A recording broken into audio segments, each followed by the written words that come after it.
السلام عليكم ورحمة الله وتعالى وبركاته. أعوذ بالله من الشيطان الرجيم. بسم الله الرحمن الرحيم. نشهد أن لا إله إلا الله ونشهد أن سيدنا محمدًا عبده ورسوله أرسله بالهدى ودين الحق ليظهره على الدين كله ولو كره المشركون. أما بعد. ആദരണീയരായ ഉസ്താദന്മാർ, സ്നേഹനിധികളായ മുതഅല്ലിമീങ്ങളെ, അൽ മുബർക്കഷിൻ്റെ ഈ സുന്ദരമായ നിമിഷത്തിൽ മാതാപിതാക്കളോടും ഉസ്താദന്മാരോടുള്ള കടപ്പാടുകൾ എന്ന വിഷയത്തെ ആസ്പദമാക്കിക്കൊണ്ട് അല്പകാര്യങ്ങൾ മാത്രം നിങ്ങളുടെ ശ്രദ്ധയിൽപ്പെടുത്തി നിർത്താം. അതിനതനായ റബ്ബ് സുബ്ഹാനഹു വ തആല ഈ വിനീതന് പറയുന്നതും നിങ്ങൾ കേൾക്കുന്നതും എല്ലാം സ്വാലിഹായ അമലായി നമ്മിൽ നിന്ന് കബൂലാക്കുമാറാകട്ടെ. പ്രിയപ്പെട്ട മുതഅല്ലിമീങ്ങളെ, ഈ ലോകത്ത് മതമുള്ളവനും മതമില്ലാത്തവനും എല്ലാവരും ഏകോപിച്ച് പറഞ്ഞൊരു കാര്യമാണ് മാതാപിതാക്കൾ ആദരിക്കണം, ബഹുമാനിക്കണം, ഗുരുനാഥന്മാരോട് അതബ് പുലർത്തണം എന്നുള്ളത്. നമുക്കറിയാം, അതിനേക്കാൾ ഉപരി പരിശുദ്ധ ദീനിൽ ആ മാതാപിതാക്കളെ ജനിച്ച മുതൽ അവരുടെ തുടക്കം മുതൽ അവസാനം വരെ മാത്രമല്ല മരണാനന്തരവും എങ്ങനെയാണ് അവളെ വളർത്തേണ്ടത്, എങ്ങനെയാണ് അവരെ നോക്കേണ്ടതെന്ന് പഠിപ്പിച്ചു തന്ന ഒറ്റൊരേ മതമേ ഉള്ളൂ. അത് പരിശുദ്ധ ദീൻ മാത്രമേ കാണാൻ കഴിയുകയുള്ളൂ. അതല്ലേ പരിശുദ്ധ ഖുർആനിലൂടെ അല്ലാഹു തആല നമ്മെ പരിചയപ്പെടുത്തിയത്. വഅബ്ദുല്ലാഹ വലാ തുശ്രികൂ ബിഹി ശൈആ വബിൽ വാലിദൈനി ഇഹ്സാനാ. നിങ്ങൾ അല്ലാഹുവിനെ പ്രാർത്ഥിക്കണം, നിങ്ങൾ അവനിക്ക് ശിർക്ക് വെക്കാൻ പാടില്ല എന്ന് പറഞ്ഞ ഉടനെ അല്ലാഹു തആല പറഞ്ഞത് വബിൽ വാലിദൈനി ഇഹ്സാനാ. നിങ്ങളുടെ മാതാപിതാക്കൾക്ക് നിങ്ങൾ ഗുണം ചെയ്യണം, അവർക്ക് നിങ്ങൾ നന്മ ചെയ്യണം. അനിഷ്കുർലി വലിവാലിദൈക്, നിങ്ങൾ എനിക്ക് ശുക്ർ ചെയ്യണം. ഉടനെ അല്ലാഹു തആല പറഞ്ഞത് വലിവാലിദൈക, മോനെ നിന്റെ മാതാപിതാക്കൾക്കും ശുക്ർ ചെയ്യണം. നഊദു ബില്ലാഹ്, ചിലരൊക്കെയുണ്ട് നാട്ടിൽ നല്ല സ്വാന്തന പ്രവർത്തനങ്ങൾ നടത്തും, പള്ളിക്ക് കോടികൾ സംഭാവന നൽകും, പക്ഷേ വീട്ടിലുള്ള മാതാപിതാക്കളെ പരിഗണിക്കൂല, അവരെ ഹോസ്പിറ്റലിലേക്ക് കൊണ്ടുപോകൂല. മോനെ നീ ആരുടെ പ്രീതി കാംക്ഷിക്കാനാ മോനെ നീ പള്ളിയിലേക്ക് കോടികൾ കൊടുത്തത്? അള്ളാഹുവിൻ്റെ പ്രീതിയാണോ? അള്ളാഹിൻ്റെ പ്രീതി നിനക്കില്ല.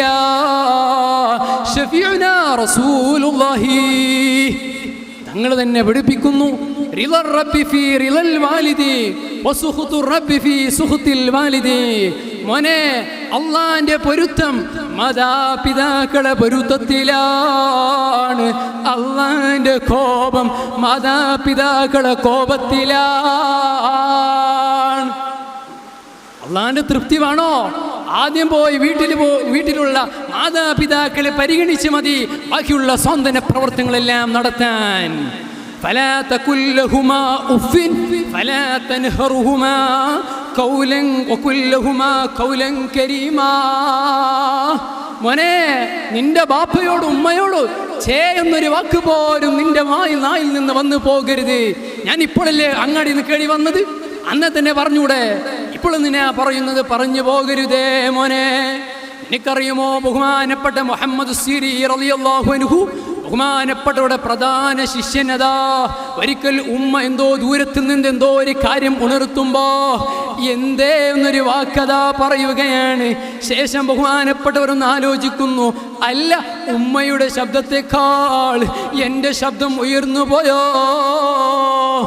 അല്ലാഹ്, എൻ്റെ ശബ്ദത്തേക്കാൾ ഉമ്മയുടെ ശബ്ദത്തേക്കാൾ എൻ്റെ ശബ്ദം ഉയർന്നു പോയോ? ഭയന്നുകൊണ്ട് പെട്ടെന്ന് അങ്ങാടിയിലേക്ക് ചെല്ലുന്നു. രണ്ട് അടിമയെ പിടിച്ചുകൊണ്ട് മോചിച്ചുകൊണ്ട് അല്ലാഹുവിനോട് പ്രാർത്ഥിക്കുകയാണ്, റബ്ബേ, എൻ്റെ ഉമ്മയോട് ഞാൻ എന്തേ എന്നൊരു വാക്ക് പറഞ്ഞു പോയി, എൻ്റെ ശബ്ദം ഉമ്മയുടെ ശബ്ദത്തേക്കാൾ ഉയർന്നു പോയി, റബ്ബേ, എനിക്ക് നീ പൊരുത്തപ്പെട്ട് തരണേ അല്ലാ എന്ന് ബഹുമാനപ്പെട്ട മുഹമ്മദ് സിരി റളിയല്ലാഹു അൻഹു പ്രാർത്ഥിക്കുമ്പോൾ, മുതഅല്ലിമീങ്ങളെ, ഉമ്മയെ വേണ്ടതുപോലെ പരിഗണിക്കണേ മോനെ. അല്ലേ ബഹുമാനപ്പെട്ട ഇബ്നു അബ്ബാസ് റളിയല്ലാഹു അൻഹു പറഞ്ഞത്, ഉമ്മയുടെ മുഖത്തേക്ക് നല്ല കാരുണ്യത്തോടെ വാത്സല്യത്തോടെ റഹ്മത്തിന്റെ നോട്ടം നോക്കിയാൽ മോനെ മക്ബൂലും മബ്റൂറുമായ ഹജ്ജിന്റെ കൂലിയാണ് നിനക്ക് ലഭിക്കുന്നത്. എത്ര വലിയ കൂലിയാ മോനെ ലഭിക്കുന്നത്. ഒരിക്കൽ ബഹുമാനപ്പെട്ട കരീമുല്ലാഹി മൂസാ നബി അലൈഹി സ്വലാത്തു വസ്സലാം അള്ളാഹുവിനോട് പ്രാർത്ഥിക്കുകയാണ്, അല്ലാഹുമ്മ അരിനി ജലീസി ഫിൽ ജന്ന.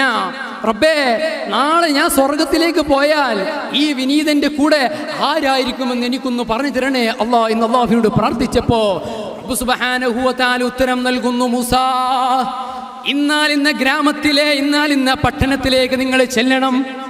അവിടെ ഒരു അറവുശാലയിലെ ഒരു വ്യക്തിയുണ്ട്, ഇറച്ചി വെട്ടുകാരനാ. ആ മനുഷ്യനെ നിങ്ങളൊന്ന് പോയി സന്ദർശിക്കണം. ആ മനുഷ്യനാണ് നാളെ നിങ്ങളോട് കൂടെ സ്വർഗത്തിലുണ്ടാവുക. ഒരു നിമിഷം ബഹുമാനപ്പെട്ടവർ ആലോചിച്ചു, റബ്ബേ, എൻ്റെ കൂടെ ഒരു ഇറച്ചി വെട്ടുകാരനാണോ? അയാളൊന്ന് അരിയിലേക്കൊന്ന് ചെല്ലണം. ഒരുപാട് ഇൽമ ആ മനുഷ്യനിൽ നിന്ന് എനിക്ക് പഠിക്കാനുണ്ട്.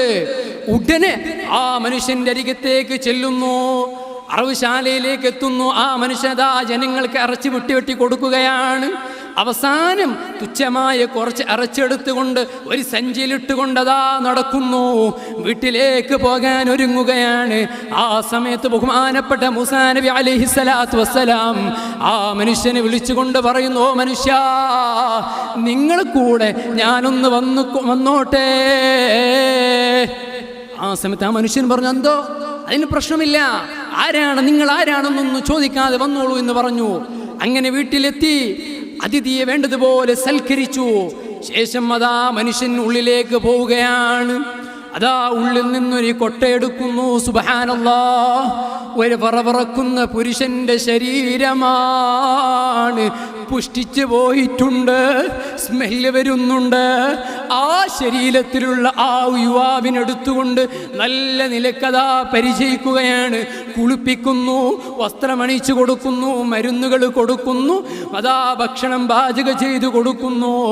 ആ സമയത്ത് കലീമുല്ലാഹി മൂസാ അലൈഹിസ്സലാത്തു വസ്സലാം ചോദിക്കുകയാണ്, അല്ല ഓ മനുഷ്യ, ഇതാരാണെന്ന് ചോദിക്കുമ്പോ എൻ്റെ ബാപ്പയാണ്, എൻ്റെ ബാപ്പാക്ക് കുഷ്ഠം രോഗം വന്നുകൊണ്ട് കടത്തത്തിലാണ്. എൻ്റെ ബാപ്പയെ നോക്കാൻ ഒരു ആണായി പെണ്ണായി ഈ ലോകത്തിൽ ഞാൻ മാത്രമേ ഉള്ളൂ.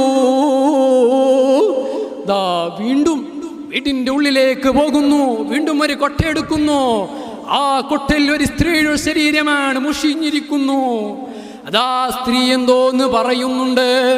അല്ലാഹുവിനോട് പ്രാർത്ഥിക്കുകയാണ്, അല്ലാഹുമ്മ ജഅൽ ഇബ്നി ജലീസ മൂസാ ഫിൽ ജന്ന. റബ്ബേ, പുതുതായി വന്ന മൂസാ നബി ഉണ്ടല്ലോ, ആ നബിയോട് കൂടെ എൻ്റെ മകനെ സ്വർഗത്തിലേക്ക് കടത്തണേ അല്ലാഹ്. സുബ്ഹാന ജല്ല ജലാലുഹു. പ്രിയപ്പെട്ടവരെ, ഇത് കേട്ട ബഹുമാനപ്പെട്ട മൂസാ നബി അലൈഹി സ്വലാത്തു വസ്സലാം ഇത് മനുഷ്യനെ കെട്ടിപ്പിടിച്ചുകൊണ്ട് പൊട്ടിക്കരിയുകയാണ്. ശേഷം ആ മനുഷ്യനോട് പറയുന്നു, മോനെ, ഞാനാണ് നിന്റെ ഉമ്മ പറഞ്ഞ കലീമുല്ലാഹി മൂസാ. നാളെ സ്വർഗത്തിൽ ഞാനും നിങ്ങളും ഒരുമിച്ച് കൂടി കഴിയേണ്ടവരാ മോനെ. പ്രിയപ്പെട്ടവരെ, ഉമ്മാനെ പരിചയിച്ചതിൻ്റെ പേരിൽ സ്വർഗം തന്നെ കിട്ടാൻ കാരണമായി. അപ്രകാരം തന്നെയാ പ്രിയപ്പെട്ട മുത്തഅല്ലിമീങ്ങളെ, നമ്മുടെ ഗുരുനാഥന്മാർ അവരെ വേണ്ടതുപോലെ നമുക്ക് വേണ്ടതുപോലെ ഖിദ്മത്ത് ചെയ്യാനും പറഞ്ഞ അച്ചടി ജീവിതത്തിൽ കൊണ്ടുവരാൻ നമുക്ക് കഴിയണം. അത് എത്ര വലിയ കൈപ്പുള്ള കാര്യമാണെങ്കിലും ശരി. കാരണം നിങ്ങൾക്കറിയുമോ, ഈ ലോകത്ത് ഉസ്താദിനെതിരെ പ്രവർത്തിച്ച ആദ്യത്തെ വ്യക്തിയാണ് ഇബ്ലീസ് ലഅനത്തുല്ലാഹി അലൈഹി. എന്താ സംഭവം? ബഹുമാനപ്പെട്ട ആദം നബി അലൈഹി സ്വലാത്തു വസ്സലാമിന് അല്ലാഹു സുബ്ഹാനഹു വ തആല ഈ ലോകത്തുള്ള സർവ്വ വസ്തുക്കളുടെ പേര് പഠിപ്പിച്ചു കൊടുത്തു. അതിന്റെ കാരണത്താൽ എല്ലാ മലായികത്തീങ്ങളോടും സുജൂദ് ചെയ്യാൻ അല്ലാഹു സുബ്ഹാനഹു വ തആല കൽപ്പിച്ചപ്പോ, സുബ്ഹാനല്ലാഹ്, വഇദ് ഖുൽനാ ലിൽ മലായികതി ഇസ്ജുദു ലിആദമ ഫസജദു ഇല്ലാ ഇബ്ലീസ അബാ വസ്തക്ബറ വകാന മിനൽ കാഫിരീൻ. ഇബ്ലീസ് സുജൂദ് ചെയ്യുന്നില്ല. വകാന മിനൽ കാഫിരീൻ. വലിയ ഉന്നതമായ പദവിയിലുണ്ടായിരുന്ന ഇബ്ലീസ് ലഅനത്തുല്ലാഹി അലൈഹി കാഫിറാവുകയാണ്. എൻ്റെ പ്രിയപ്പെട്ടവരെ, അതുകൊണ്ട് ഉസ്താദന്മാർ അവർ വളരെ ആദരവോടെ ബഹുമാനത്തോടെ കാണാൻ നമുക്ക് കഴിയണം. അറിയില്ലേ, ഇമാം ശഫീഈ റളിയല്ലാഹു അൻഹു ബഹുമാനപ്പെട്ടവർ ഒരു സദസ്സിലിരിക്കുമ്പോൾ ഉസ്താദിൻ്റെ മുമ്പിലിരിക്കുമ്പോൾ ഉസ്താദ് കിതാബ് ഓതിക്കൊടുക്കുമ്പോൾ അപ്പുറത്ത് പേജ് ആയി കഴിഞ്ഞാൽ വളരെ മയത്തോടെ അതബോട് കൂടെയാണ് പേജ് മറിക്കാറുള്ളത്. എന്തേ കാരണം? ആ ശബ്ദം പേജ് എടുക്കുമ്പോൾ അതിലുണ്ടാകുന്ന ശബ്ദം കാരണം മൂലം എൻ്റെ ഉസ്താദിനിക്ക് ബുദ്ധിമുട്ടുണ്ടാകാൻ പാടില്ല. എത്ര അതബോടെയാ പ്രിയപ്പെട്ടവരെ അവർക്ക് നടന്നിട്ടുള്ളത്. ബഹുമാനപ്പെട്ട ഇമാം ശഫീഈ റളിയല്ലാഹു അൻഹുവിൻ്റെ സംഭവം തന്നെ നിങ്ങൾക്ക് ഒരുപാട് പറയാനുണ്ട്.